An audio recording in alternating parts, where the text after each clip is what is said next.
It started with a tote bag and a book club I didn't know we had. Marcus came home one Thursday with a canvas bag printed with a stack of novels and the word read. He held it up like a hall pass and announced that Jenna from HR had invited him to a community book discussion at the downtown library. I wanted to be the sort of spouse who loves that sentence without caveat. I kissed him, meant it, and put the bag on the chair where we hide things that don't yet have homes.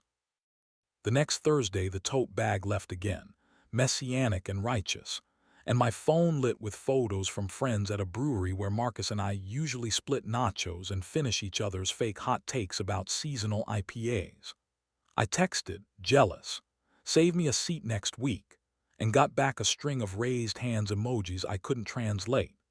When I asked Marcus how the book club was, he said it was surprisingly lively for a novel about grief, and kissed my forehead in a way meant to be reassuring.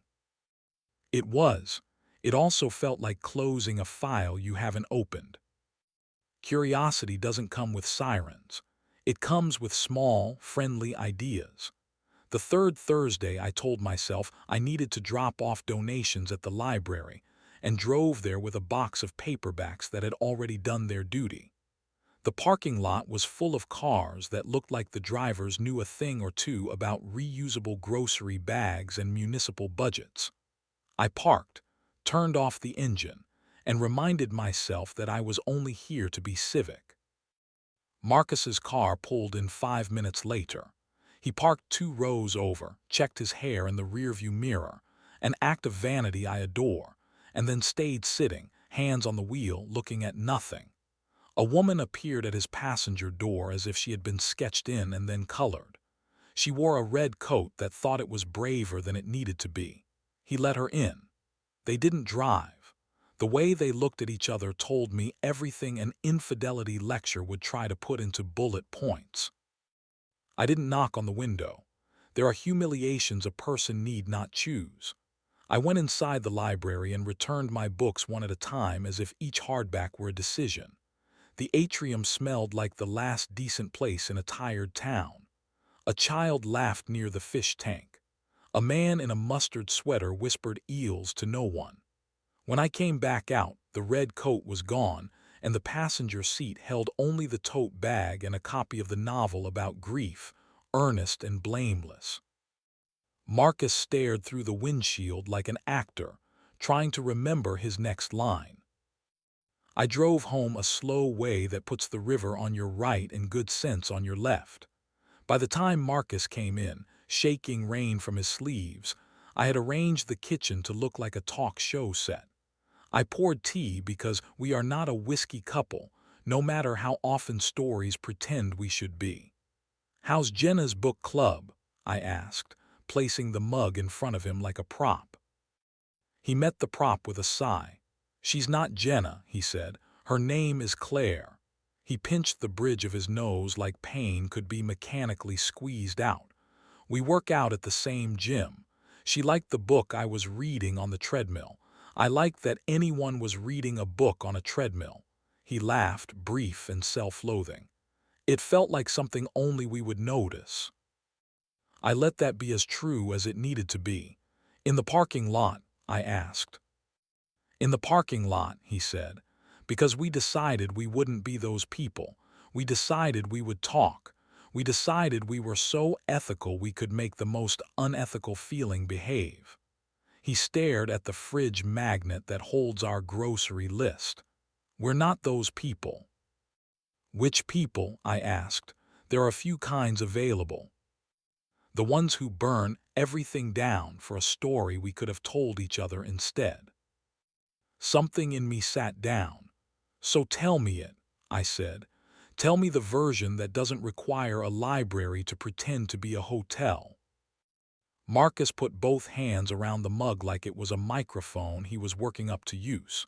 He told me about small messages escalating into larger messages, about the thrill of being seen by someone who had not yet seen him leave wet towels in the suitcase after a trip. He admitted the thing I most needed admitted. They had kissed once, quickly, because ambition wanted a trailer. They had not gone farther. He said, "Not yet," without making me ask for the adverb.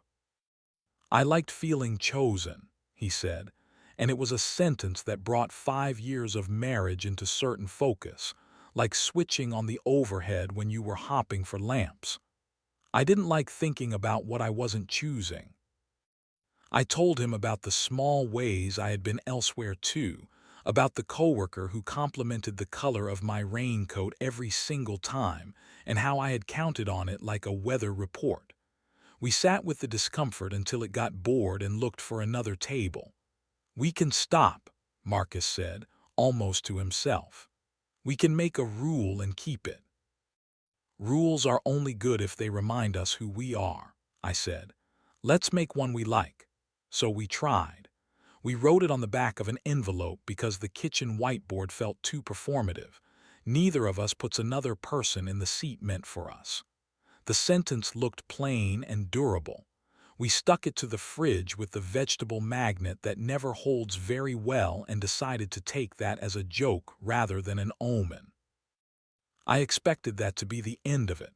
Stories like to end where the couple is noble and a little smudged, and the library goes back to being a library. Real life makes follow-up appointments. The next Thursday, Marcus told me he was skipping book club. He stayed home and helped me fix the wobbly chair we had been pretending wasn't wobbly. We ordered pizza and did the crossword and acted like people who had both said something true and not died of it. Claire texted anyway. I saw the screen light up on the counter and turn away. Marcus lifted the phone like it was hot and walked it to me. "You can read it," he said, bravely or stupidly. I couldn't decide. The message was simple and for that cruel. "I miss the red lights on your face when you talk." It told me she understood things about him I had stopped noticing on purpose. "I'm going to respond," he said. "Right now, with you here," he typed. "I'm sorry. I don't have the room to be the person you want. I need to be the person I promised at my kitchen table." It wasn't dramatic. It was better. He blocked the number, put the phone down, and leaned back in his chair like he just set a heavy box down and wanted to make sure his spine still worked. Grief is not what I felt. Relief isn't either. What I felt was a recalibration, a renegotiation with gravity. We went to bed and didn't try to stage a reunion scene. In the dark, Marcus said, "I still want to be chosen." I told him I did too. We agreed to practice choosing in ways that could tolerate the daylight. Weeks found their pace. The tote bag became a grocery sack. The magnet held the envelope surprisingly well. We started actually going to the library together, for the thrill of being the kind of couple who returns books on time. One afternoon, we sat across from each other at a long table and read separate novels as if we were both learning the same language again. Marcus looked up and smiled, and the red exit sign threw a soft glow along his cheek. I saw what Claire had seen and didn't feel threatened by it. It felt like my business again. On the way out, in the parking lot that had tried so hard to become a theater, he took my hand and squeezed it twice, our old code for "I'm here." A woman in a red coat passed us pushing a child in a stroller. She didn't look at either of us. I held the door and let the two of them enter the building that belongs to everyone. Behind us, the car glanced sunlight at the windshield like a shutter closing. Our rule stayed on the fridge, held by the vegetable magnet, which had finally learned how to do its job.